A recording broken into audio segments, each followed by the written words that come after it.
వాక్యాసక్తి కలిగినటువంటి ప్రియ సహోదరి సహోదరులందరికీ ఉదయకాలపు శుభములు వందనాలు తెలియజేస్తూ ఉన్నాను. దేవుని వాక్యాన్ని చదువుకుందామండి. అపోస్తలుల కార్యములు 26వ అధ్యాయము 19-20 వచనాలు. కాబట్టి అగ్రిప్ప రాజా, ఆకాశము నుండి కలిగిన ఆ దర్శనమునకు నేను అవిధేయుడను కాక మొదట దమస్కులోని వారికిని, యెరూషలేములోను యూదయ దేశమంతటను, తర్వాత అన్యజనులకును వారు మారు మనస్సు పొంది దేవుని తట్టు తిరిగి మారు మనస్సునకు తగిన క్రియలు చేయవలనని ప్రకటించుచుంటిని.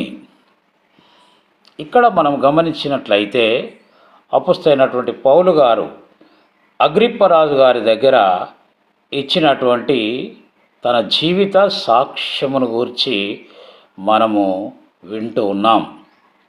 మిట్ట మధ్యాహ్న వేళలో ప్రభువైన యేసుక్రీస్తుల వారు దమస్కు ద్వారము దగ్గర అపొస్తలుడైనటువంటి పౌలు గారికి మొట్టమొదటిసారిగా దేవుడు దర్శనం అనుగ్రహించాడు.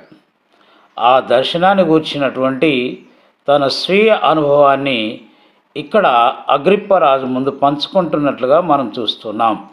ఏమంటున్నాడు అంటే, ప్రతి ఒక్కరు కూడా మారు మనస్సు పొందవలనని, దానికి తగినటువంటి క్రియలు చేయవలనని ఆయన ప్రకటిస్తూ వచ్చినట్లుగా పంచుకుంటూ ఉన్నాడు, తెలియజేస్తూ ఉన్నాడు. ప్రియ సోదరి సోదరుడా, నీవు నేను రక్షణ పొంది చాలా సంవత్సరాలు అయిపోయింది. మారు మనసు పొందినాము, బాప్తిస్మం తీసుకున్నామని కూడా మనం చెబుతూ ఉన్నాం. అయితే మారు మనసుకు తగినటువంటి క్రియలు మన జీవితంలో కనిపిస్తున్నాయా అని మనము ఆలోచన చేయవలసిన వారమై ఉంటూ ఉన్నాం. ఈ ఉదయకాల సమయంలో ప్రతి ఒక్కరం కూడా పరీక్షించుకుందాం.